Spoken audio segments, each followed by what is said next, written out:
ANC pula.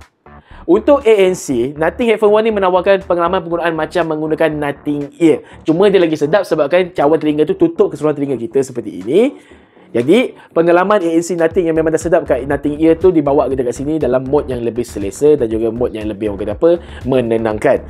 Tapi sebabkan aku dah biasa menggunakan Sony punya headphone, ANC Sony aku rasa lebih bagus. Aku tak pasti kalau Sony dah manjakan aku untuk bertahun-tahun, tapi untuk headphone so far aku rasa Sony masih menang.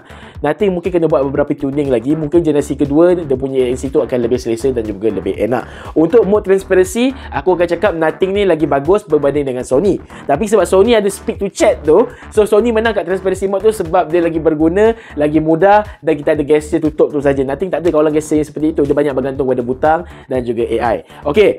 Secara keseluruhan, aku rasa Nothing Headphone One ni adalah sebuah headphone flagship yang cukup baik dan patut orang ramai cuba gunakan. Tidak lupa juga dia menggunakan USB-C dan masih ada lagi earphone jack yang cukup bagus untuk kita dapatkan audio yang lebih enak. Sebab dia ni support hi-fi dan juga LDAC. So, korang boleh pair benda ni dengan korang punya punya DAC device dan sebagainya untuk menikmati audio yang lebih bagus dan juga audio yang lebih berkualiti tinggi. Nothing Headphone One ni boleh support tanpa sebarang masalah. Baiklah, untuk harga RM1,099, yang ni pula RM2,000 lebih. Dan kalau korang cek kat Shopee dah boleh dapat harga RM800 lebih ke bawah RM900.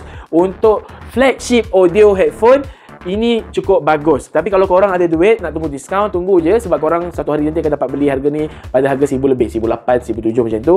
Tapi kalau korang rasa itu masih mahal, ni dah cukup bagus. Tapi rajin-rajin aktif kat Nothing Community, dah cari guru-guru Nothing Audio yang ada share QR code dia untuk pengalaman audio lebih baik. Oh ya, mana glyph kat sini? Come on Nothing, kena ada glyph. Baru lagi shock, baru lagi unik, baru lagi pelik, baru lagi conversation starter. Jadi itu saja review Nothing Headphone One aku. Jangan lupa like dan subscribe, share video ni kalau korang suka, beri komen dan sebagainya. Dan nanti kan video seterusnya mungkin aku buat in-depth review untuk aku punya Rincon pula ke, ataupun setahun selepas menggunakan Pixel 9 Pro XL. Tengoklah masa aku macam mana nanti. Okay, bye bye. Assalamualaikum.